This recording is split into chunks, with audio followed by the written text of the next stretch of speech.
Hello, the book I will be reviewing is Making Camp Rhetorics of Transgression in U.S. Popular Culture.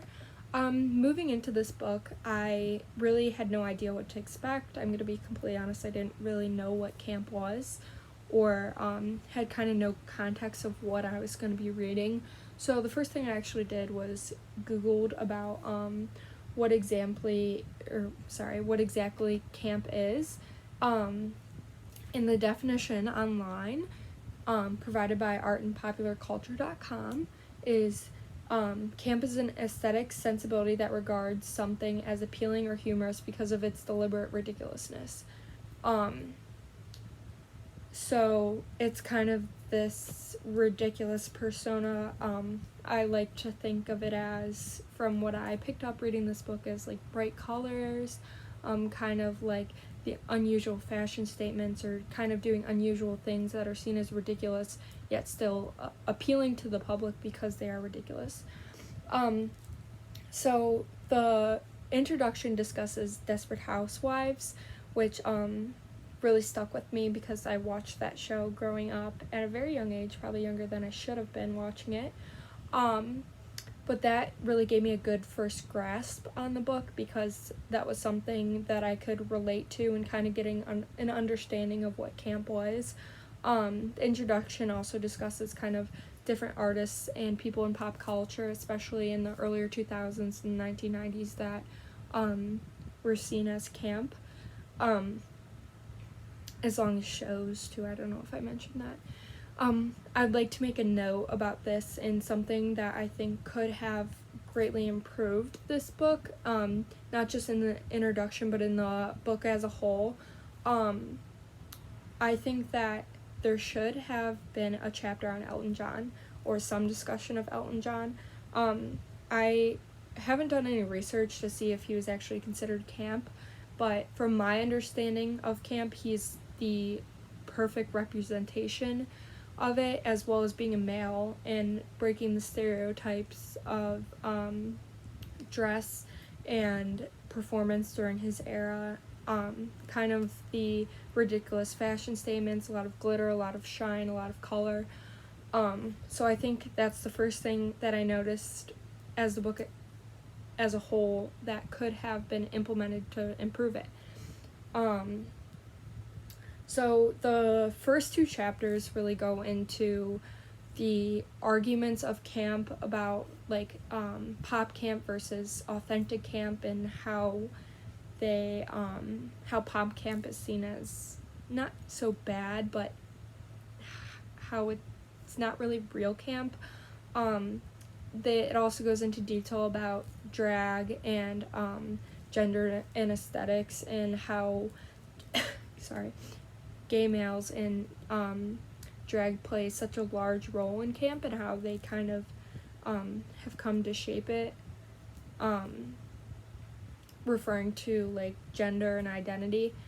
I will be honest, I did prefer the further chapters, kind of the body about discussing the different like shows and characters, more influential to me than these first two chapters. I did like them, but they were kind of confusing to me, as I hadn't really felt like I had any context before kind of diving into this whole analysis of gender and these roles that people play in camp. So then I moved into the chapter of Xena, which is the warrior princess number 9, who the book discusses was seducing, and it discussed her femininity in the role, but how she was one of the first characters to really come out as not with a male beside her, kind of being the lead heroine without a male hero as well as a male to guide her, kind of the independent vibe. I really like this chapter. This is also something that's really important to me, the idea of, especially in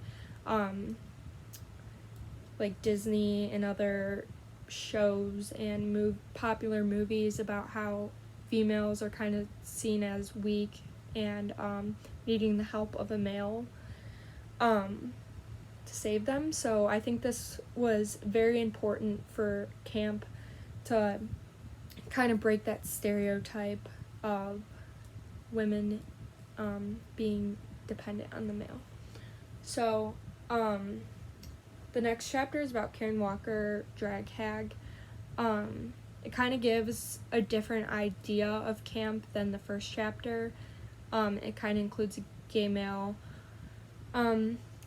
I personally think that this chapter was the weakest point of the book. I don't know if it was just my own confusion, but I had trouble kind of analyzing this chapter because I'm going to be completely honest, I didn't really understand it. This, in my opinion, would have been the perfect place to analyze Elton John, but that's okay. So after that is when I think the book really picked up, moving into Macy Gray. This chapter was kind of the turning point for me in really understanding the importance of this book, because it goes into the discussion of race and a woman of color and the role she plays in the camp world. I think a lot of the times in the drag world and fashion and this kind of idea of camp, people of color aren't discussed as much, and not even that we don't think of that when we think of drag and popular artists. So this was a very well written chapter discussing kind of how being a woman of color, and it also discusses the dominance of men as well, not only just in general, but men of color, which I think was a super important part of the book. So yes, I really loved that chapter. The next one is on Gwen Stefani. Once again, this is where I kind of feel like it kept going up and up, because Gwen Stefani was I felt like it kept going up and up because Gwen Stefani was really the first person I can relate to and have a memory of.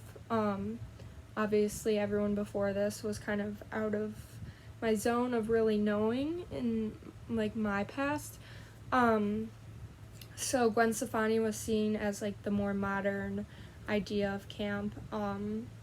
She left her band to come take her own career, and she had a very sexualized persona in the camp world. So that chapter discussed Gwen Stefani. And after that, it was the conclusion, which kind of just revisits all of the points made. I think this chapter did a very excellent job of summarizing everything. So just going a little bit more into my overall analysis of the book, it does I think that the way they wrote the book, kind of, instead of just analyzing camp as a whole and just basically giving an argument on it, they used people and culture and specific examples very well to kind of pull everything together into one idea that readers can relate to, versus just throwing out all of this information and saying, read this and understand it and believe it. Well, you can actually, I know me, I'm young, so I don't have recollection of a lot of these artists and actors, actresses, and people in culture because I'm so young, but for older adults, I think this would be a really great different perception of these people and see how they're portrayed as camp. Overall, for the book, it was kind of hard to read for me just because, once again, I had no context on the book. It does do a good job, like I said, of analyzing everything, but it's not that I didn't like it, it's that I struggled to read it versus the type of genres I'm interested in. But overall, I think it does a great job of analyzing the camp culture and how it relates to gender and masculinity and everything of that nature. I definitely have a much better understanding of the idea of camp now and what it is, and it's actually made me look for it in our current culture and different artists like who was I just thinking of? Kind of Billie Eilish and the way she dressed, and people said it was ridiculous that she, would dye her hair green and wear these baggy clothing. I'm not an expert on camp, so I don't know if that exactly is camp, but that's the first person I thought of when reading this book and kind of relating it to my own present pop culture. So yeah, that is all. Thank you.